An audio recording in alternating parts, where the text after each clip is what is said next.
کاری صاحب ما سره خو د ثابتولو څه ریفرنس نشته چې زه دا کلمه ثابته کړم، خو د کلمې چې کوم د الفاظ دي لا اله الا الله محمد رسول الله و علی ولی الله، بهرحال دا چې هر څه دی دا به تاسو کومې کټګري ته اچوئ؟ دته به مونږ بدعت وایو که کفر به ورته وایو؟ کټګري ستاسو اوس د کومه ده؟ ولې چې د الفاظ خو کفریه نه دي که نه، نو کومه کټګري تاسو دله ورکوئ؟ دوستانو عباس جان لتا سره قرآن کریم سته؟ جی کاری صاحب قرآن کریم کې د سورة النساء زه درته ښیم 5مه سپاره دا آیات راواړوه.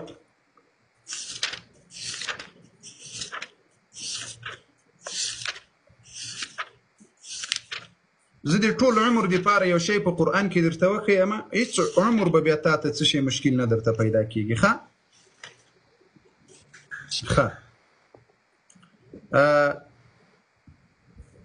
عباس جان غوږ شه.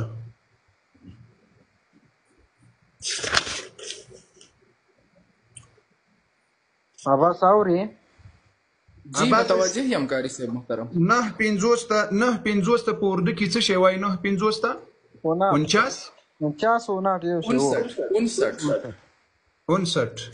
59 نمبر آیت راواړوه در سره ده. جی جی اوس یو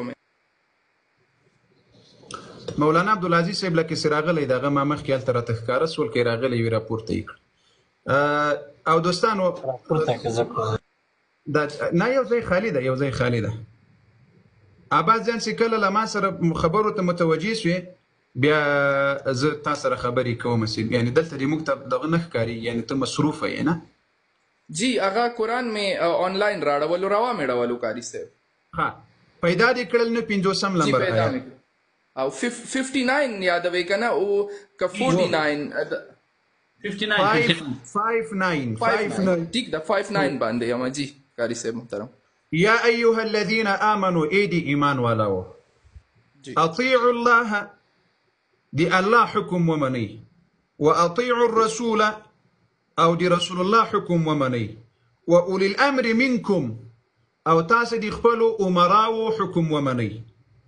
فإن تنازعتم وسغوکسه ګوریا فإن تنازعتم د دوی لملانه دلته ما یو پښتنه کړې وسې مړو ته لاړ سي ولا کې وخی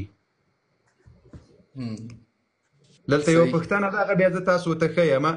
فإن تنازعتم کچيري د تاسو په خپل منځ کې جګړه راغله، مخالفت راغله، لکه اوس دماء او تا راغلی ده نه جی مخالفت دماء او دیتا ده فی شیء په یو مسئله کې، یعنی د دین د شریعت په مسئله کې، فردوه الى الله والرسول تاسو واپس کړئ چاته؟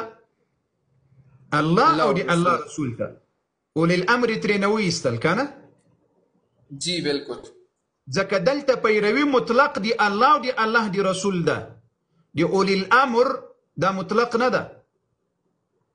په دې خبره باندې پوه سولې؟ الله وایي که د تاسو په یو مسئله کې مخالفت راغله چاته واپس کړ، یعنی قرآن او احادیث وته رسول الله صلی الله علیه وسلم ته او قرآن ته واپس کړی. ان کنتم تؤمنون بالله واليوم الاخر راځه اوس به موته الله او د الله رسول صلی الله علیه وسلم ته د موته خبره سي اختلاف مو په کلمه کې دا واپس کو. راځه الله جل وعلا په قرآن کې فاعلم انه لا اله الا الله ګوره نیمه کلمه په قرآن کې راغله. دا سورة الحجرات ده غالبا ان شاء الله سورة الحجرات ده دوستانو یا سورة محمد ده سورة محمد ده سورة محمد صلی الله علیه وسلم وګوري په دې کې دا کلمه ده لا اله الا الله.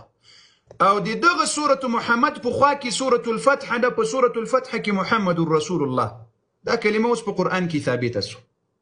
خبره پوه شوې؟ ښه جی راځو احادیث وته.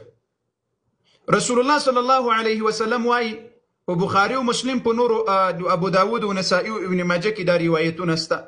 نبی علیه السلام وایي من د چا سي اخیری خبره دا وي سي لا اله الا الله محمد رسول الله دا کس به جنت ته داخل سي. دا حدیث به دې اورېدلی ان شاء الله عباس جان. ښه اوس راځو په بل ځای ته. پیغمبر علیه السلام وایي وایي د اسلام 5 ارکان دي، یعنی هغه چې جبریل علیه السلام لوی حدیث د اسلام د ارکان په هغو کې اول شهادت ان لا اله الا الله وان محمد رسول الله. صحیح سوه؟ ښه، اوس راځو امام علي علیه السلام ته. امام علي علیه السلام کومه کلمه کوم الفاظ ویلي، امام حسن کوم ویلي، امام حسین کوم ویلي دي، هغو همدغه په قرآن عمل کول امام علي علیه السلام. ځکه د اهل سنت والجماعت عقیده دا ده امام علي علیه السلام په قرآن تر ټولو صحابه و غیرتمنو په قرآن عمل کول. لځانې کومه خبره نه ده جوړه کړې او نه یې راوړې. امام حسن او حسین تر ټولو مسلمانانو غیرتمن ول په دې کلمو په قرآن چې په قرآن عمل کول. الحمدلله ثم الحمدلله. نو اوس موږ تاسو خبره چاته واپس کړه؟ قرآن ته او رسول الله ته. اوس په قرآن کې کومه کلمه ده او د رسول الله کومه کلمه ښودلې ده؟ را بسو د تا د زړه د اطمینان دپاره اهل بیتو کومه کلمه ښودلې ده؟ هغه همدغه داسې لا اله الا الله محمد رسول الله. نو چې نه په قرآن کې سته، نه په احادیثو کې سته، او نه په ائمو د اهل بیتو رضوان الله علیهم کې سته، نو یعنی په طریقه اولا سره دا ثابته سوله چې دا په اسلام کې دا کار نسته، نو چې نسته بدعت. درست.